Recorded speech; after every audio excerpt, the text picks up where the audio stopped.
Welcome to the Man Cave Podcast with Dan Casper.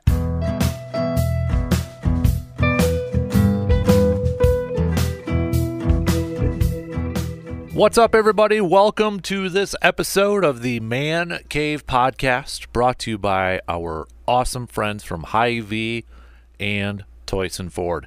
Dan Casper here with you, as always, for every episode of the Man Cave Podcast. Coming up in the second half of the podcast, going to kind of hit up on a few different things. We got the increase in the NFL salary cap, but does that necessarily mean more spending for teams like the Packers? I'll explain why I don't think so. I don't think it necessarily means we're going to see the Packers be more aggressive in free agency. I got to throw in some Brewers chat now that we got a couple games of spring training in the books. We got to see Sal Frelick play third base, and we got to see Jackson Cheerio as well. So, gonna hit up on those topics coming up here. Also, by the way, as I'm recording this podcast, got to give a shout out to our swag providers, our swag sponsors, Resonance Branding Company in Altoona. Got the sweet button-up nylon jacket, wearing it right now. Shout out to the entire crew over there. But I want to begin this podcast talking about Peter King. Peter King, the long-time NFL writer, insider, Sports Illustrated back in the day, Football Morning in America as of late. Used to write Monday Morning Quarterback for Sports Illustrated. Just, for my money, one of the best sports writers to have ever did it. Has ever done it. He's on the Mount Rushmore for me. And if you've got social media like Twitter or X, whatever the heck we're calling it these days, if you've got that, you've probably seen a lot of other media members, sports media members, going out there and giving Peter King his flowers, saying congrats, also going to be missed, and just, all the wonderful stuff that he deserves to be said about him. You're seeing it from a lot of media members right now. And one of the common themes that you are also seeing from a lot of those writers or sports media people is that the common theme you're seeing from a lot of them is the kindness that he has, especially, kindness and helping out other sports media members. And I'm lucky enough to have experienced that myself. But my story is unique. So one of the most popular questions I usually get is, how in the heck do you know Peter King or have a relationship with Peter King? Because he's been on the radio show a few times, podcast as well. And how does, and I'm calling this myself, but how does a guy like Peter King, why would he talk to some idiot, unknown sports dude in Wisconsin? Let's just say kind of luck, pure chance, and a risk from Peter. So I'll give you a little bit of a background story, how it all started, and some inside, behind the curtain type of stories since then. But it all started back in 2017. It was in 2017. So I had this plan. Like I'm a huge Peter King fan. Okay, let's rewind it actually a little bit further. I've been a huge Peter King fan for a long time, and it really took hold when I think it was like 2010. And I was a fan of his before then, but it really took hold, I think it was like 2010, when the NFL Network did their 100 greatest players of all time, and they ranked them. And Peter was the guy, and has been the guy, that has really banged the table and talked about the greatness of Don Hutson. And if you look at that, or if you watch it, I've got the DVD series. Don Hutson was I think he was number 9 on the list. And they always had a guy, or a person, I should say, talk about that player. And Peter was the one talking about Don Hutson. And Peter's always had Don Hutson ranked high in terms of his wide receiver rankings, players of all time and such. So that really resonated with me. And it kind of like increased my fanism of Peter, if you will. So that was a while ago. And then at that time, I was working at the YMCA. I wasn't in sports media or anything like that. So just a fan of his writings and his work and such. And then flash forward to 2017. So I had this plan, okay? Like, I knew Peter always did these training camp tours, okay? And I'm like, okay, what if he goes from Minnesota to Green Bay or Green Bay to Minnesota? You know, he's got to drive on Highway 29. So I had this plan. I'm like, okay, once that training camp schedule gets released, whenever he tweets it or writes about it, I'm gonna tweet at him and try to shoot my shot. He's not gonna answer, but hey, I'm gonna try. Maybe I can get a few likes from people on Twitter. I don't have a big following at all, but maybe that he'll notice that and be like, okay, I'll stop by. You know, maybe I'll grab a beer or something like that. So I shot my shot, and came that time. It was like August. And I tweeted at him. Said, hey, Peter, if you need a pit stop between your visits of Green Bay and Minnesota, you know, make a stop in Eau Claire off of 29. Didn't expect anything, right? I knew it wasn't going to. I told a couple of my buddies, like, hey, I like the tweet. Maybe just get, you know, a response back or something like that. Ended up getting a private message from Peter. And he said that he was actually flying. Wouldn't be driving, but he was going to be flying from Minnesota to Green Bay, and he asked if I'd be willing to meet him in Green Bay. And I'm like, yeah, you know, we exchanged phone numbers. And later, it was like just maybe hour after that private message, my phone rings, and it's Peter King. And I'm like, okay, what the hell is going on here? And we talked, and we set up a date, we set up a time. And he was actually going to be touring the new Kohler Lodge, the hotel next to Lambeau Field, and asked if I wanted to, you know, tag along with him, and then afterwards we could, you know, grab a beverage or something. I'm like, are you freaking kidding me? So yeah, first of all, he didn't know exactly how far Eau Claire was from Green Bay until I got there. Probably thought it was, you know, a short drive there. And at that time, too, he did not know I was in sports radio. So, but I remember driving over there. It was a Friday. Hudson's 6 weeks old, by the way.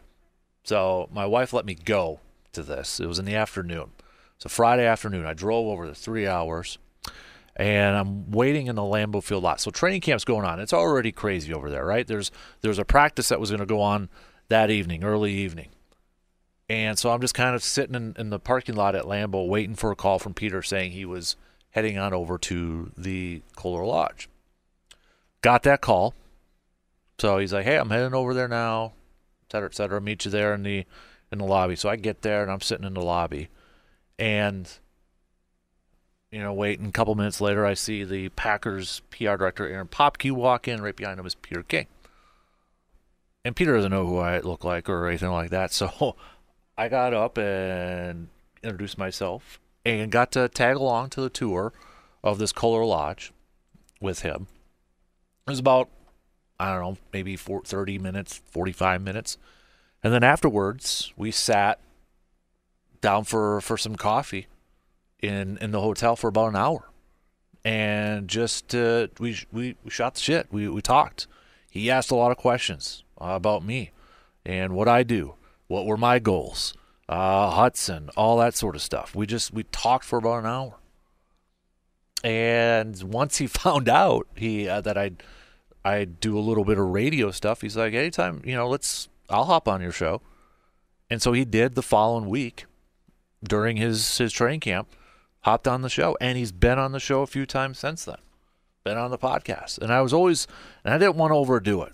I always have this mindset when it comes to certain people and, you know, icons or people I've always looked to. Like, I don't want to be annoying. I didn't want to overdo it. I didn't want to ask him like every month or something like that. So I sporadically would ask. Probably could have asked more, and he probably would have because he said yes every time.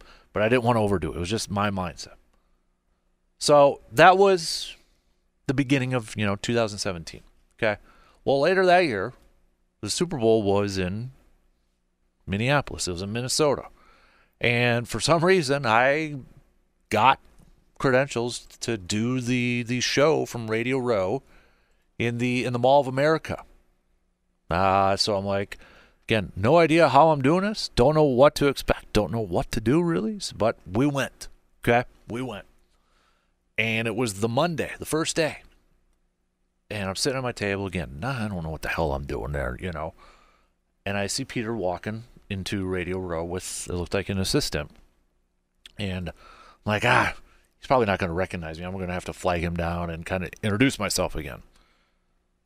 And once he got down my aisle and his eyes caught me, he recognized me right away. That's what always stood out to me. He remembered me. He's like, Dan. And he turned to his assistant. And he's like, I'm doing this show. I didn't even have to ask him. I didn't have to ask him. Like, he turned to his assistant and he said, I'm doing this one. And I was like, that always stuck out to me, that he remembered that. And I just thought that was the coolest thing in the world that he did. And a couple days later, we got on a schedule. A couple days later, we did another interview from Radio Row, and I got that picture up on my social medias. That was the second first picture is like where he's wearing a Minnesota State hoodie. That was the Green Bay meeting, and then Radio Row. Then, he was on the air on our show as a guest a couple times and such. And then going back, it was a couple years ago. It was it the year after COVID? Yeah, it was the year after COVID, but it was when Aaron Rodgers was on Pat McAfee, started to go on Pat McAfee. And, saying some stuff that generated a lot of, I guess, controversy or back and forth. And it was right after Aaron tested positive for COVID. And you had people like saying, wait a minute. It was that whole ordeal. Was he, did he get, the COVID, the shot or what? And, it was a play on words from Aaron. Then he went on Pat McAfee's show and just on a Friday and just, went off a little bit. It was kind of nuts. So the backstory to where I'm getting at with this, I was actually deer hunting. I was sitting in a tree stand when that interview went down. I think it was my all-day hunt that I usually do at the beginning of November. And so I'm sitting in my stand, and, my phone was going off. A couple people were texting me about it and, notifications and such. So I wasn't watching it, but I was kind of refreshing Twitter and getting some of the clips. I'm like, oh, boy, I'm kind of glad that, I can't watch this because it seems like it's kind of a mess. And then my phone went off again, and, sometimes on your phone it shows different icons for different things. It showed that I had a private message on Twitter. I'm like, okay, I opened it. It was from Peter King. I'm like, what is Peter King messaging me for? And he wanted to know if I would do an interview based off what was going on with Aaron Rodgers, wanted my insight, wanted my thoughts of what people around Wisconsin, our area, were thinking about with that Rodgers interview, kind of a reaction thing. And he was wondering if he could give me a call to do an interview. Mind you, I'm in a tree stand 3-4 o'clock in the afternoon, prime time for hunters out there, okay?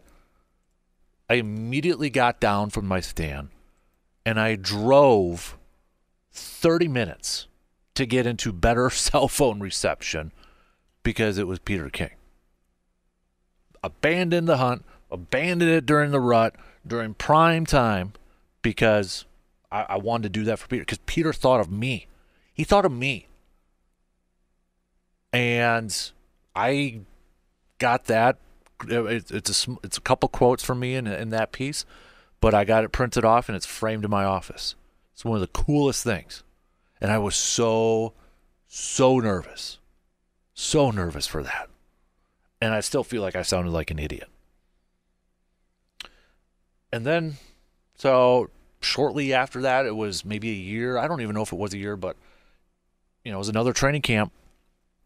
And he had reached out and said that, I might have reached out to and said, hey, if you're ever, going to make another trip to Green Bay or something like that, it could bring Hudson with and all that. I think I might have been the first one to reach out. But he responded and said that they were actually, driving, but they're driving through Eau Claire, coming from Chicago, going over to Minnesota, and said it would be awesome to, meet Hudson and meet the family and such. So we were meeting for ice cream. We met at a Dairy Queen, and I got there, and it was me, Hudson, and my wife, Veronica, and we're sitting there. Hudson's got his ice cream. I kind of prepped him here a little bit, and I see an SUV pull up, and we were like, there's only one other group of people in there and such, but first person out of the SUV is Jason Garrett, the former Cowboys coach. I'm like, okay. Yeah. Garrett walks in, he goes straight to the bathroom, and then shortly after that, Peter King walks out of the SUV, comes in, sees us, sits down with us. Jason Garrett comes over, hangs out with us, and they're asking Hudson all these questions, and Hudson's answering them, favorite players you don't like, or whatever, and Hudson did a fantastic job. But I thought it was the coolest thing from a dad's perspective to see, them kind of focusing on Hudson. And we got a selfie with Garrett, Peter, myself, my wife, and Hudson. And I remember Jason Garrett saying, I'm the king at selfies, like arm length or something like. So Jason's actually the one who took the picture in that. But it was so cool. I mean, they spent probably about 20, 25 minutes with us before they had to get going to Minnesota. And it was so cool to see like all these other people coming in and looking at us. And like you could tell a lot of people recognized Garrett and Peter King. And I just can imagine what the other people were thinking, like, who the heck are they hanging out with over there? Even though it was an Eau Claire, it's like, who the heck are they hanging out with? Because after they were getting ready to leave, people were coming up to them and asking them for pictures. But just the fact that they took some time to stop so they could meet Hudson. And obviously Hudson is named after Don Hudson too. So, and Peter's been on the show since then and such, but him calling it a career to me again is,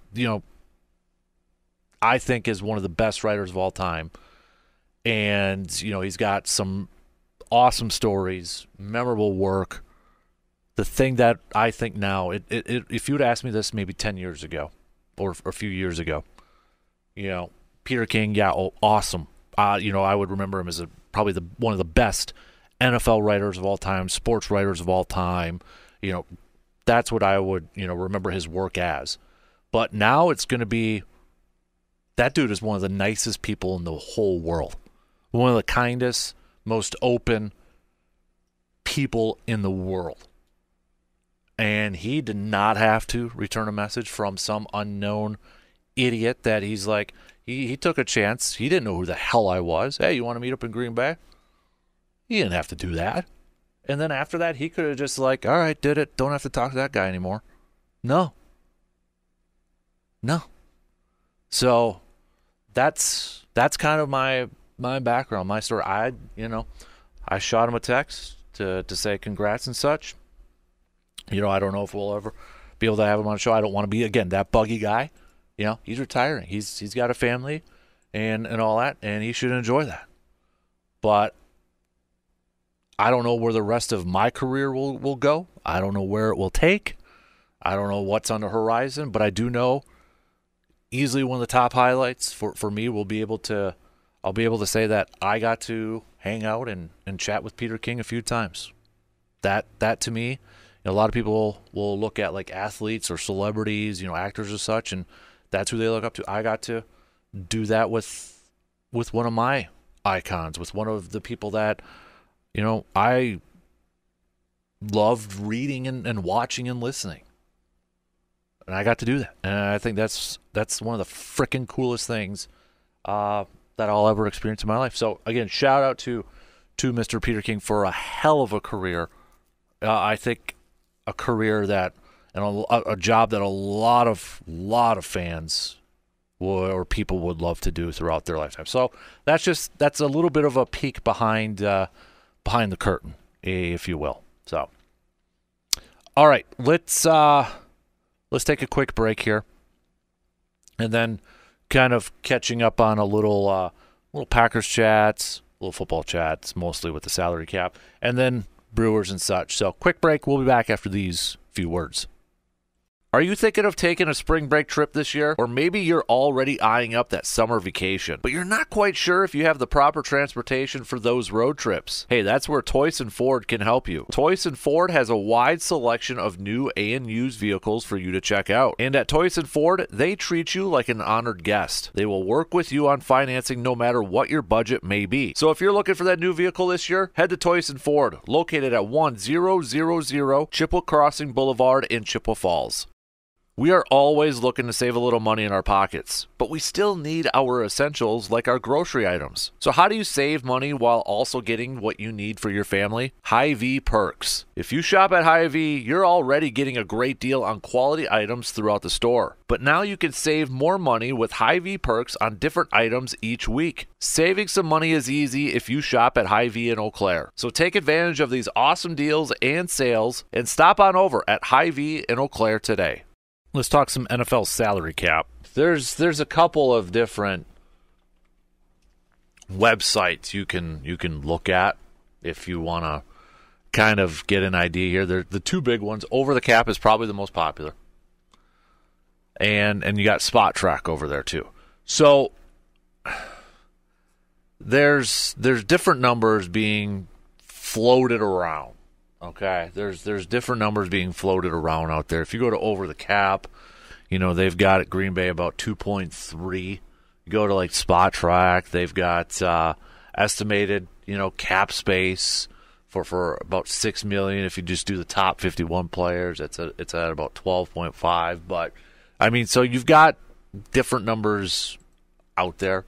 But what's true when it comes to the salary cap is that Green Bay actually has, I think I saw about, was it 10th least amount available right now, and it was about 8-10. Again, it's one of those figures that's kind of being floated out there and such. But Green Bay, here's the thing: Green Bay can create about $20 million more by simply cutting David Bakhtiari. Now, they'll also have a big dead cap hit at about $20 million. But if they wanted to create some more cap space right now, they could move on. That's why a lot of people and also the injury factor. You look at David Bakhtiari's injury-plagued last few years here, and it seems kind of like a no-brainer that David Bakhtiari will be on the move, but also with that cap hit and the savings that the team will have if they were to move on, that's a big jump. That's a big jump. Yeah, so here's one number. This was also from Over the Cap. Green Bay's got, I guess one way of saying this is about 23rd in available cap space at about $8.2 million. But if you add David Bakhtiari's $20 million on there, I mean, you're talking about jumping up, about a few spots really, because Kansas City's there at 18 at about $27.7 million. So, but still, nonetheless, a big jump. The team with the most cap space is Washington. Then you got New England, and actually Chicago's on there too. I mean, if you're like the general manager Ryan Poles for Chicago, you got, again, the number one pick. You could trade it and get more capital or draft your quarterback, and you got all this boatload of cash. That's got to be like a GM's dream from the last couple of years here. But Bengals also $72.8 million, but Jamar Chase, you got some T. Higgins and such. Colts are sitting there at 72.3. Houston, 67.6. Detroit's got $63.7 million available in cap space. So, you got some teams over there that got some stuff to play with. But with the increase too, with the increase in the salary cap, it's jumped up to about $30 million. $30 million more than what it was last year. Your first thought is like, oh yeah, my team, Green Bay, whoever it may be, we're going to be able to maybe be a little bit more aggressive in free agency. All right. Yeah. Maybe we get to add another player or two. All right, $30 million more. Let's go. It's the biggest jump. It's also kind of still catching up from when the cap shrunk after COVID, because you didn't have money coming in, from ticket sales and all that stuff. So it took a hit. Now it's finally kind of caught up.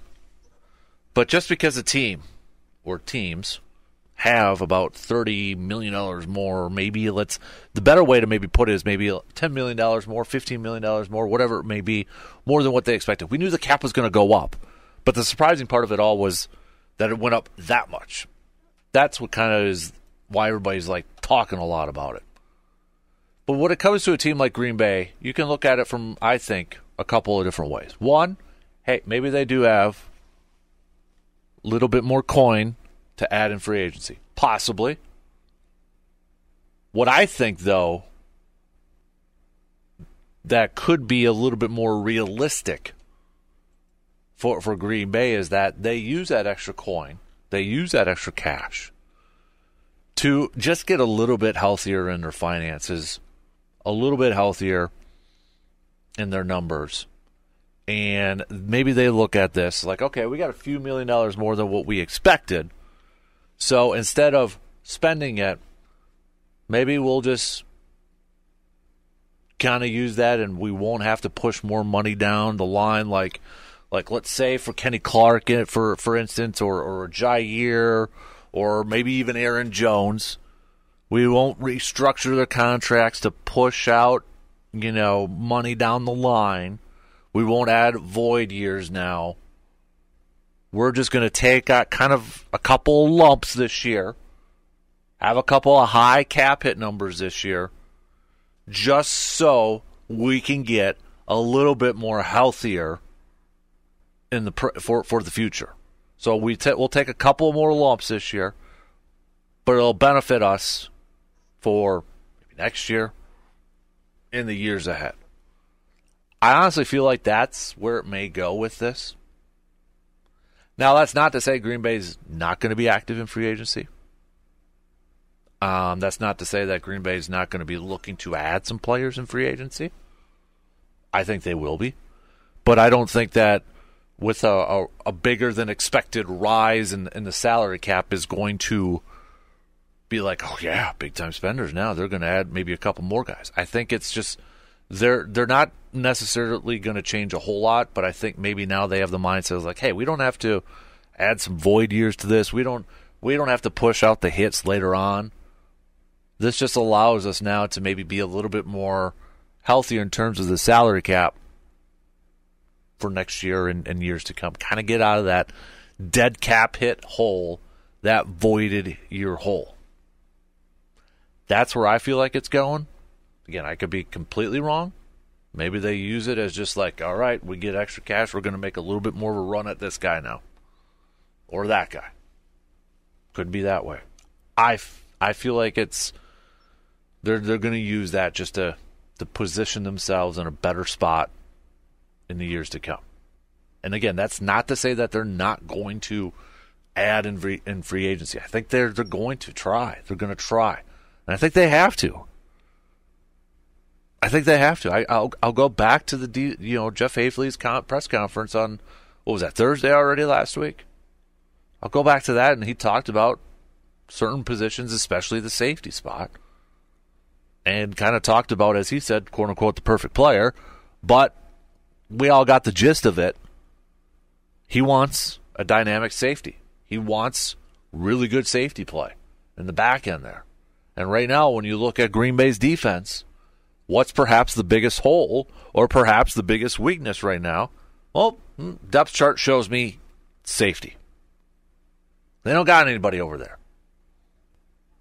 I mean, right now, your guys that you have under contract is Anthony Johnson Jr., 7th-round rookie from this past year. You've got Benny Sapp, an undrafted rookie. I mean, you don't have a ton of experience over there. You don't have guys who have logged a lot of snaps. Question marks all across the board. Owens is a free agent. Rudy Ford's a free agent. Darnell Savage is a free agent. Kind of have to overhaul that position. So I would expect Green Bay to at least bring in one. You would think maybe a couple of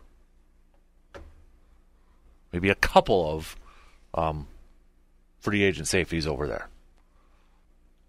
So we shall see. I would expect, I know some teams are already making some moves here when it comes to clearing up some cap space and such. And I know Bakhtiari kind of had I don't know if you want to call it a cryptic post on Instagram or Twitter or whatever the heck it was. Let me see if I can bring it up here. See if I can find it here. Yeah, here it is. So, he said, those who don't know will learn. Those who know will appreciate. Those who appreciate, I won't let down. Hashtag can't come back without a setback. Quote, dinner for two. So people are insinuating it's a cryptic. It is cryptic in a sense. But I think I would be more surprised if Bakhtiari's back in Green Bay than if he were to be cut, if he were to be released. I think the majority of us would feel the same way. But so that's kind of where things are at. You got Combine Week now heading. This is going to be a time too for agents to talk to general managers. This is going to be an opportunity that way. So not only are general managers and front office people going to be watching the Underwear Olympics and doing interviews with prospects and such like that. But this is also the time too where you're going to have agents for some of these free agents, pending free agents, kind of start to talk with their current teams, because we know, right, legally these agents can't talk to other teams, and we all know everybody's on the up and up with that never happens. Never ever happens. But this is an opportunity for maybe some back channel communications going on over there. But hopefully that was a long-winded, I guess, answer to the question over there. So tell you what, let's talk some baseball here before we take a quick break. So Brewers began their spring training games on Saturday. That was our first glimpse, right? Brewers, if you're into wins and losses or anything like that, they did pick up an 11-7 win against the Padres. And now I hope everybody doesn't really pay attention to wins and losses in spring training, but some do, I guess. I look at it from like preseason football. I'm looking at the individual performances and such, and I think a couple of things that really stood out in the game on Saturday, and it's hard to kind of look at pitching stuff here too, because as we mentioned a few times, you've got pitchers who are maybe working on a new pitch, maybe working on a new delivery, and there's going to be ups and downs when it comes to these pitchers. So, maybe not, especially in the early goings, not necessarily looking at the numbers from a pitching standpoint. So I really kind of look at it from some offense and seeing where guys were lined up. And I think two big things that really kind of stood out to me on Saturday's first game was Sal Frelick getting reps over at third base, starting over at third base. Got a couple easy putouts. First assist, too. But he also collected a couple hits and took a walk at the top of the lineup there. Bat and leadoff. So Sal Frelick was a nice shining light for me on Saturday, because we got to see him play third base, got a couple opportunities to make some defensive plays over there, but also did well at the plate. Could he be a top-of-the-order plate setter type of role for him? And then right behind him, you had Jackson Chourio. Jackson Chourio getting a start in center field, collecting a couple hits, got an RBI over there too. Did strike out a couple times too. But I think this is something, we've talked about quite a bit all offseason heading into spring training, was how are these young guys going to look? Who are going to be the guys that kind of step up? Maybe earn a spot, maybe solidify their spots as long-term starters on there. But, the Frelick one, I think, to me now, adds another narrative to these spring training games to kind of pay attention to from the third base side of things. First game. It was just a week ago we started to hear that he was getting some off-season work in the infield. And the first spring training game, throw him out there starting at third. I think this is going to be something now that we're going to see quite a bit, and maybe even throughout the season, which I'm okay with. If he can hold it down over there at the hot corner, it's an open spot.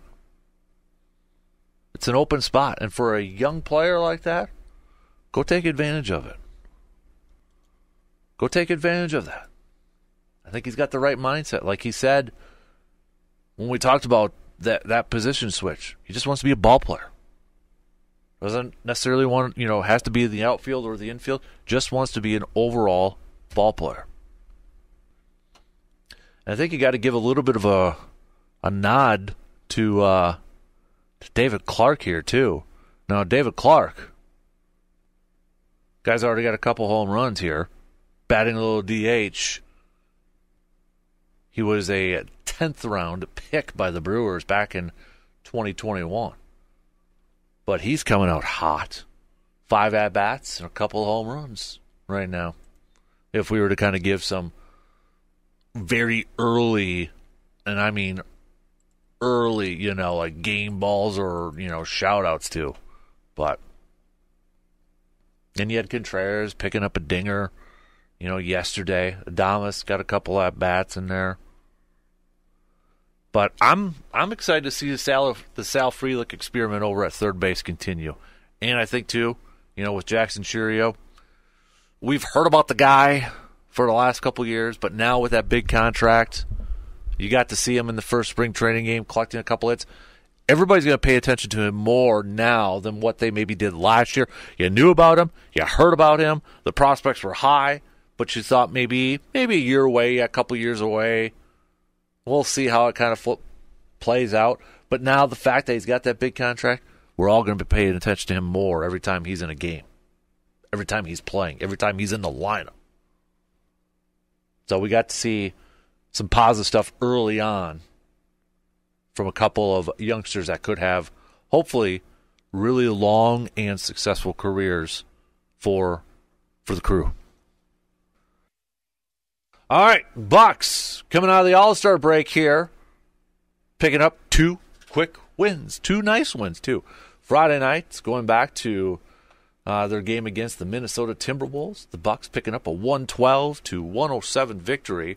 Bucks coming out hot in the fourth, or had to come out in the fourth quarter after that lackluster. Actually, I should say, strike that.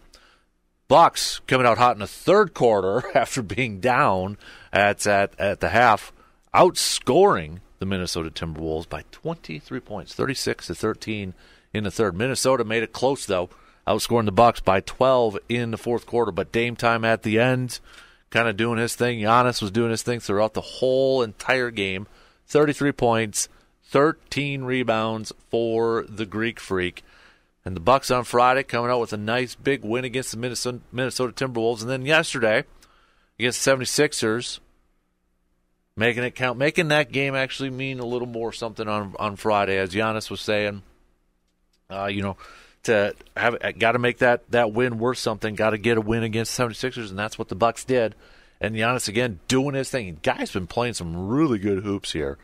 But 30 points, 12 rebounds, nearly a triple-double, 9 assists. Dame, 24 points for him. You look at this kind of run, though, that Giannis has had so far this year. He's third in the league in scoring, 30.8 points per game. He's sixth in the league in rebounds, 11.3 rebounds. And he's actually 15th in the league in assists, 6.4 dimes a game, and shooting 61.6% from the field, which is also 9th best in the entire association. So Giannis has been playing really well as of late. The Bucks maybe having, or I should say maybe starting to kind of put it all together. This is what we wanted to see in the second half, right? We wanted to see this Bucks team kind of start to put it all together. They've been playing a little bit better defense as of late since Doc Rivers got aboard, but their offense has struggled. And before Doc was there, we all know the offense was one of the top scoring teams in the league, but their defense stunk. So when was complementary basketball going to happen? When was both of these teams, or when was both sides going to start to come together and form one complete cohesive group? It's just 2 games in to this post All-Star break, but this is kind of what we want to start to see here, is complementary basketball and this team to get it going here.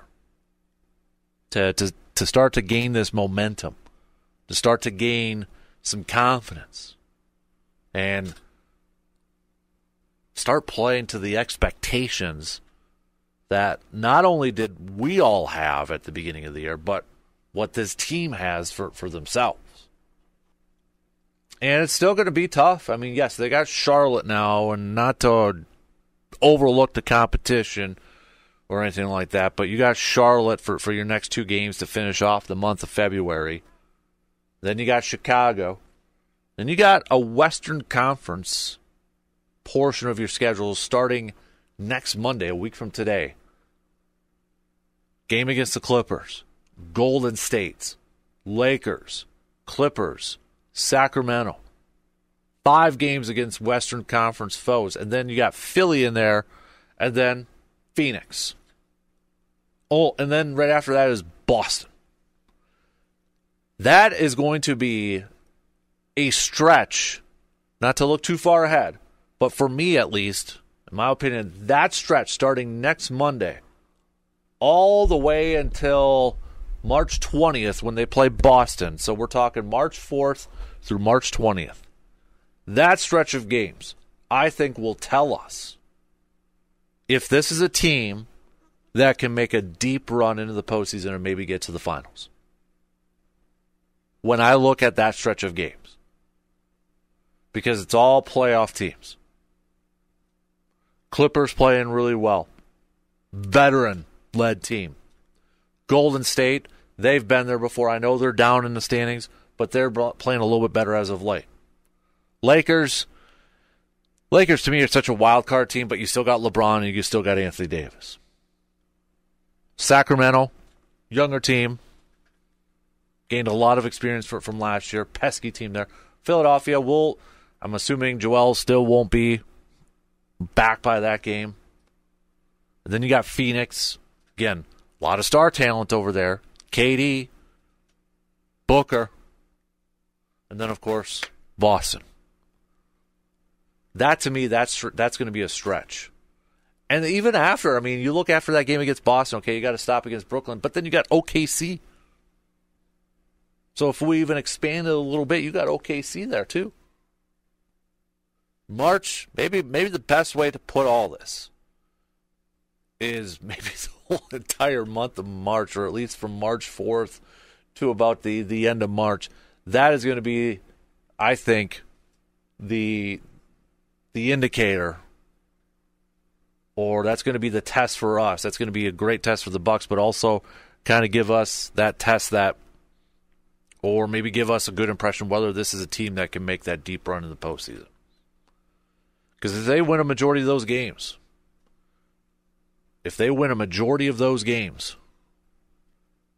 then I think you're going to maybe see a team that's going to ride into the postseason with a ton of confidence, with some momentum, and maybe be that team that nobody wants to play. But take care of your business first. You can't lose to Charlotte. I mean, come on now. That's an inferior opponent. That's a team that you got to take care of business with. But starting a week from today, that might be the stretch we're on where we finally kind of get that glimpse of what this team's all about. All right, that's going to do it for us on this episode of the Man Cave Podcast, brought to you by Hy-Vee and Toyson Ford. Big thanks, as always, for tuning in to this episode and all the episodes of the Man Cave Podcast. And if you got a few seconds, if you don't mind, if you could give us a 5-star rating on Spotify and Apple and a positive review on Apple, I would love that. I would really appreciate that because that helps others find the podcast. And don't forget to follow and subscribe so you never miss an episode. Until next time, I'm Dan Casper, and I will talk to you on the next episode of the Man Cave Podcast.